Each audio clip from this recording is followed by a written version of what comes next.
आसम साहब मेरा कदा इलाज करना तुसी मेरा किस चीज़ का इलाज करना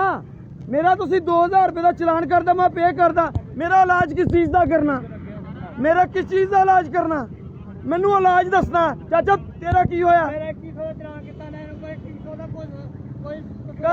मेरा चलान करता मैं पे करांगा ना तुसी पुछया ना दसिया मैं सिग्नल तक खलोता तुसी विचों कढ़ लिया अदर गल करो हुण मेरे नाल कहदा इलाज करना मेरा तुसी कानून हो के बदमाश हो नहीं मैनू एक पुछ लेंदे ये बदमाश है कहदा इलाज करेगा मेरा है गुंडा वा मार मेरे दिमाग च गोली मार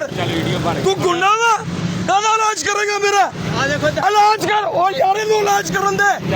तू इलाज कर ओ तू इलाज कर मेरा कर पुलिस नू फोन चका मैनू तू इलाज करेगा मेरा पुलिस की वर्दी दे विच बदमाशी करदा कर इलाज मेरा ओ इलाज कर मैनू कहंदा मैं इलाज करांगा तेरा मैनू चलान करके कहंदा तेरा इलाज करांगा कहंदा इलाज करेगा ओ तू बदमाशी कीती मेरे नाल तू बदमाशी कीती मेरे नाल काफर सारा कहंदा इलाज करेगा मेरा इलाज कहंदा करेगा लेके जा चाचा उसे लेके जा चाचा उसे चाचा तेरा चक्का तो चलान